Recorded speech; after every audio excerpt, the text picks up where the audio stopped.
ಬೆಂಗಳೂರಿಗೆ ತೆರಳಬೇಕಿದ್ದ ವಿಮಾನ ಕೊನೆ ಕ್ಷಣದಲ್ಲಿ ರದ್ದಾಗಿತ್ತು. ಏರ್ ಇಂಡಿಯಾ ಸಿಬ್ಬಂದಿಯನ್ನ ಪ್ರಯಾಣಿಕರು ತರಾಟೆಗೆ ತೆಗೆದುಕೊಂಡರು. ನಿನ್ನೆ ರಾತ್ರಿ ಮಂಗಳೂರು ಅಂತಾರಾಷ್ಟ್ರೀಯ ವಿಮಾನ ನಿಲ್ದಾಣದಿಂದ ಬೆಂಗಳೂರಿಗೆ ವಿಮಾನ ಪ್ರಯಾಣಿಸಬೇಕಿತ್ತು. ಆದರೆ ತಾಂತ್ರಿಕ ಕಾರಣಗಳಿಂದಾಗಿ ಕೊನೆ ಕ್ಷಣದಲ್ಲಿ ವಿಮಾನ ಸಂಚಾರವನ್ನ ರದ್ದುಗೊಳಿಸಲಾಗಿದೆ. ಪ್ರಯಾಣಿಕರಿಂದ ಆಕ್ರೋಶ ವ್ಯಕ್ತವಾದ ಬಳಿಕ ಮಧ್ಯರಾತ್ರಿ ಪರ್ಯಾಯ ವಿಮಾನದ ವ್ಯವಸ್ಥೆ ಮಾಡಲಾಯಿತು. ಸಚಿವ ಬೈರತಿ ಸುರೇಶ್ ಪ್ರಯಾಣಿಸ್ತಾ ಇದ್ದ ಹೆಲಿಕಾಪ್ಟರ್ ತಾಂತ್ರಿಕ ತೊಂದರೆಯಿಂದಾಗಿ ಚಿತ್ರದುರ್ಗದ ಹಿರಿಯೂರು ಬಳಿ ಲ್ಯಾಂಡ್ ಆಗಿದೆ. ಗದಗ ಜಿಲ್ಲೆಯ ಕಾರ್ಯಕ್ರಮಕ್ಕೆ ಸಚಿವ ಬೈರತಿ ಸುರೇಶ್ ಪ್ರಯಾಣಿಸ್ತಾ ಇದ್ರು. ಆದರೆ ಮಾರ್ಗ ಮಧ್ಯೆ ತಾಂತ್ರಿಕ ಸಮಸ್ಯೆ ಕಾಣಿಸಿಕೊಂಡ ಹಿನ್ನೆಲೆ ಹಿರಿಯೂರು ಬಳಿ ಸೇಫ್ ಆಗಿ ಲ್ಯಾಂಡ್ ಮಾಡಲಾಯಿತು.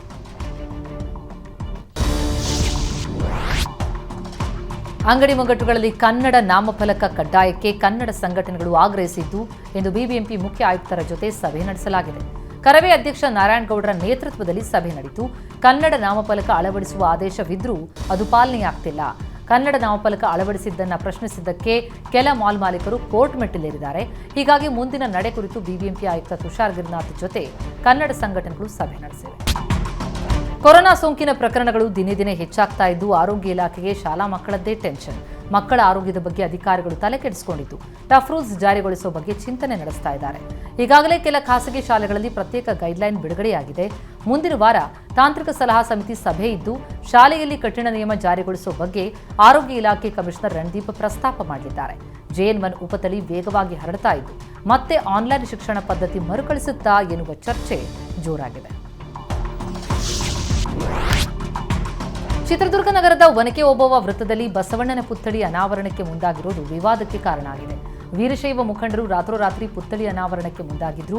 ವೀರಶೈವ ಲಿಂಗಾಯತ ವೇದಿಕೆ ಯುವ ಘಟಕದ ಅಧ್ಯಕ್ಷ ಮಂಜುನಾಥ್ ನೇತೃತ್ವದಲ್ಲಿ ಯುವಕರು ಪುತ್ಥಳಿ ಅನಾವರಣಕ್ಕೆ ಸಜ್ಜಾದರು. ಈ ವೇಳೆ ವೀರಶೈವ ಮುಖಂಡರನ್ನ ಪೊಲೀಸರು ತಡೆದಿದ್ದಾರೆ. ಪುತ್ಥಳಿ ಅನಾವರಣಕ್ಕೆ ಅವಕಾಶ ನಿರಾಕರಿಸಿದ್ದಾರೆ. ಕೆಲಕಾಲ ಪೊಲೀಸರು ಹಾಗೂ ಮುಖಂಡರ ನಡುವೆ ವಾಗ್ವಾದ ನಡೆಯಿತು.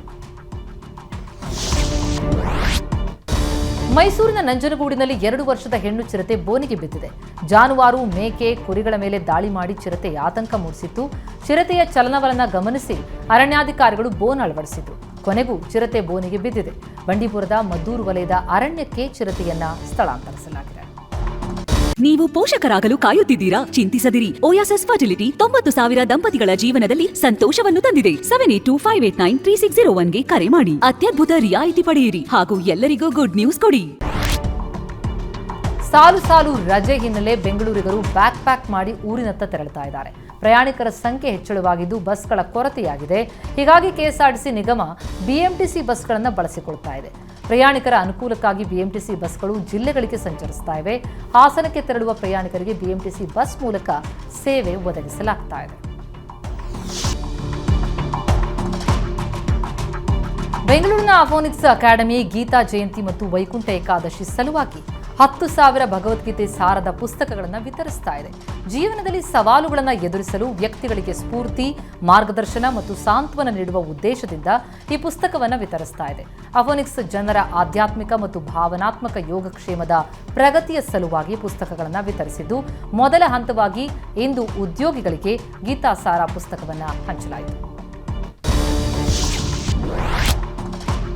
ಶಿವಮೊಗ್ಗದ ಭದ್ರಾವತಿ ತಾಲೂಕಿನ ಎರೆಹಳ್ಳಿ ಗ್ರಾಮದ ಸರ್ಕಾರಿ ಶಾಲೆ ಅಮೃತ ಮಹೋತ್ಸವವನ್ನು ಸಂಭ್ರಮದಿಂದ ಆಚರಿಸಲಾಗಿದೆ.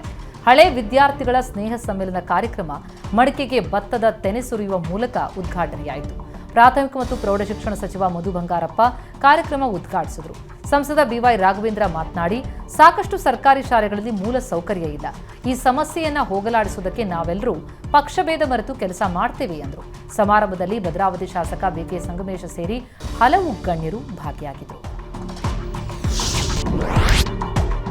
ಯಾವುದೇ ಕಾರಣಕ್ಕೂ ಜಾತಿಗಣತಿ ಬಿಡುಗಡೆಗೆ ಅವಕಾಶ ನೀಡುವುದು ಸರಿಯಲ್ಲ ಅಂತ ಬಿಜೆಪಿ ಸಂಸದ GM ಸಿದ್ದೇಶ್ವರ್ ವಿರೋಧ ವ್ಯಕ್ತಪಡಿಸಿದ್ದಾರೆ. ವೀರಶೈವ ಮಹಾಸಭೆಯ ಅಧಿವೇಶನದಲ್ಲಿ ಈ ಬಗ್ಗೆ ನಿರ್ಧಾರ ತೆಗೆದುಕೊಳ್ಳಲಾಗಿದೆ.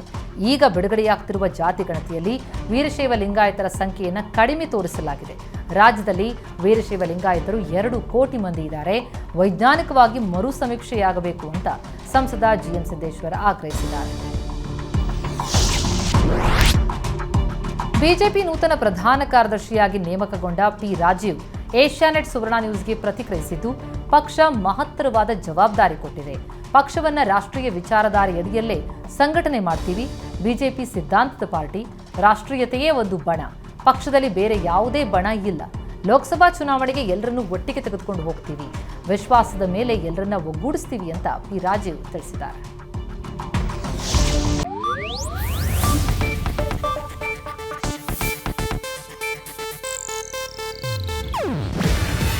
ಇದು ಏಷ್ಯಾನೆಟ್ ನ್ಯೂಸ್ ನೆಟ್ವರ್ಕ್ ಪ್ರಸ್ತುತಿ.